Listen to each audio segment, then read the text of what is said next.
Welcome back to Shadows of the Past, where we shine our light on the shadows of history. Can you remember a time when you went out drinking with your friends, laughing and cutting up without a care in the world?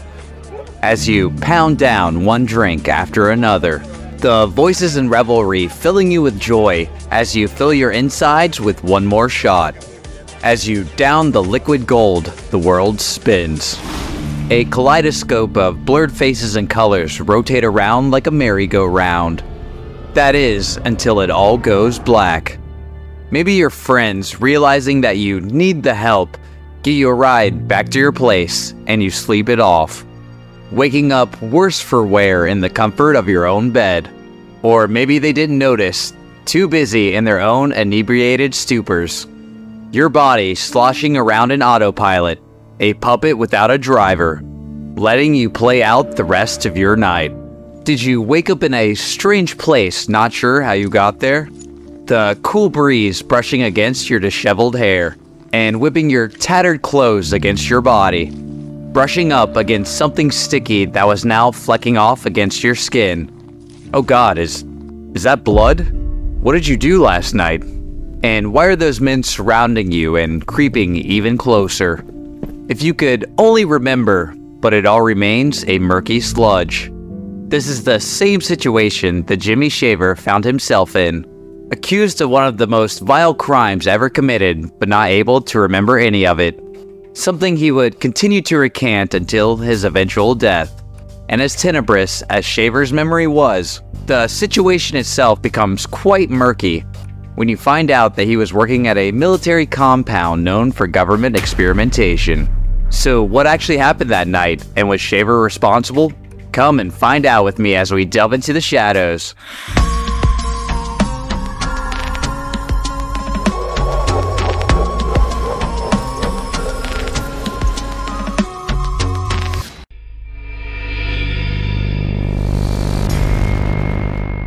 Now, all this takes place in the titanic state of Texas, particularly San Antonio, on July 4th, 1954.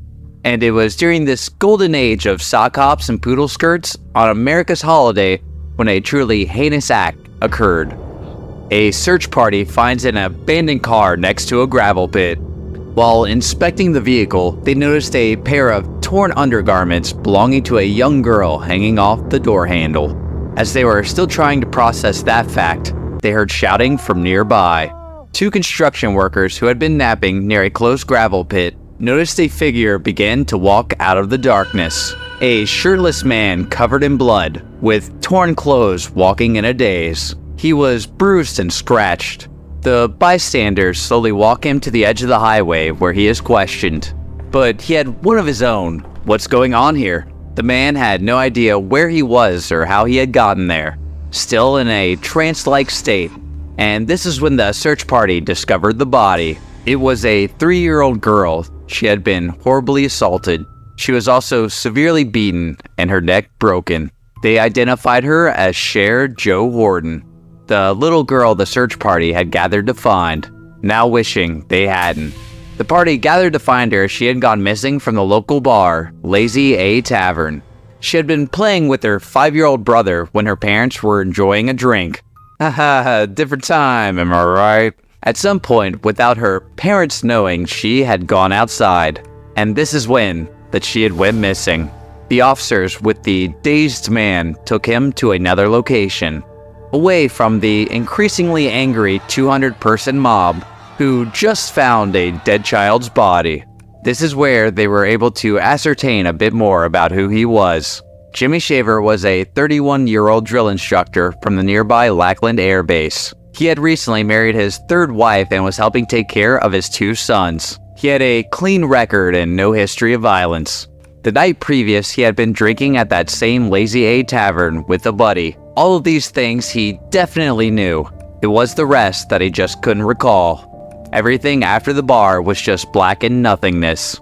He would be booked and put in jail. During this time, a psychiatric expert would come in and interview him. During this interview, Shaver would admit to killing the girl. He stated that Beth Rainbow, his cousin, had assaulted him as a child, and God was now telling him to seek out and punish that evil girl. And after a retrial, Shaver would be sent to the electric chair in 1958, where he would be executed. And for the most part, this all sounds pretty cut and dry. But once you dig more into everything surrounding Shaver, it becomes that much more preposterous. There are so many conflicting details, and what seems almost like a purposeful muddying of the waters. But alright, time to jump into this tangled mess. Let's all go to conspiracy land. Let's start off with the friend that Shaver was with. His friend told police that even though he and Shaver had been drinking, neither of them had gotten drunk, leaving the tavern at the same time. Though he said himself that Shaver seemed like he was high on something. And another strange thing is that before Shaver was taken to the jail, a constable from another precinct had showed up to take him into custody on orders of military police. It was 4 in the morning when both an air marshal and 2 doctors questioned Shaver on the events of that night. They had agreed that Shaver was not drunk, and one of the doctors later testified that he was not normal. The doctor mentioned Shaver being extremely composed on the outside, which is pretty rare for someone on trial for the murder and assault of a 3-year-old girl. I mean, he didn't even recognize his wife when she visited. And this all turns into a Manchurian Candidate level of conspiracy and lunacy when you bring in this man. And that man being Louis Jolyon West, or Jolly as he was nicknamed. And this was mainly for his middle name, his jovial nature, and his girthy stature. And the nickname almost seems sick after you read his shadowy history. Let's just say that this guy seemed the preeminent government spook for the 50s and 60s. He would be the first person to predict the rise of LSD cults before anything like the Manson family had ever existed. Now, Jolly denied much involvement with everything I'm about to talk about, so all of this is just alleged. But there does seem to be a lot of evidence in order to indicate it. Stories painting him as a mad scientist and an evil mesmerist. Even in his early life, the parallels had already begun forming. Jolly had joined the Air Force after World War II. And it was early in his career in the military when he ended up going to Cornell University. There, he would study the most important subject of his life, the thing that would define his whole career, controlling human behavior. He would get his first real taste from POWs from the Korean War. The US government had been appalled when they saw Americans on television speaking out against the country and stating that the United States had been involved in a illegal bombing of Korea using biological warfare. The US denied it, though as you'll come to see, that's not going to mean a whole much.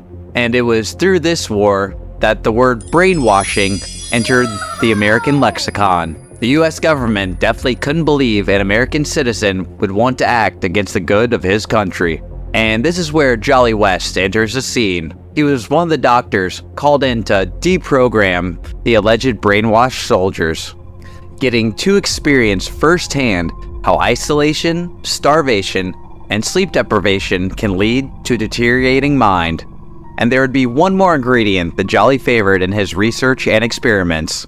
LSD-25, a derivative of lysergic acid, and currently the best known of the hallucinogens.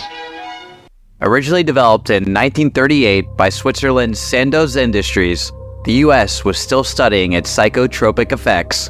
Dr. West would become one of the biggest leaders in the field, especially so after working at the Haight-Ashbury Clinic in San Francisco. Now, all this occurred in the 60s after Shaver's case, but remains extremely relevant. The HAFMC was a free clinic that was funded by the government, including some alleged CIA fronts, set up to research the effects of drugs on the populace and help treat those locked in its effects. And the main two that they would be experimenting with would be speed and LSD. The government would have raised interest in the latter after intelligence research in World War II led them to believe that the USSR was trying to influence human behavior through drugs and hypnosis. The ultimate goal for the Soviets was to extract information without someone's knowledge, program false confessions, and to persuade someone to kill on command. Is this starting to sound strangely familiar? Jolly West was working in tandem with the clinic, both setting up an office inside the Haight and eventually his own contained experiment in a Victorian home in San Francisco. He would allow anyone into the house so that they could drop acid. Scientists would walk around noting the effects and jotting things down, though most of them ended up wondering to what effect. None of them knew what the research was truly for. West seemed to have a pretty good idea though. His correspondence with Sherman Griffith helped reveal his ties to Sidney Gottlieb, the head of MKUltra. Sherman Griffith was a pseudonym he often used, often posing as the head of a fronted company, one of them being Kimmerfil Associates, appropriate for a poisons expert and the head of the chemical division of the CIA's technical services staff. He was also the handler for Jolly West and had his own nickname, the Black Sorcerer.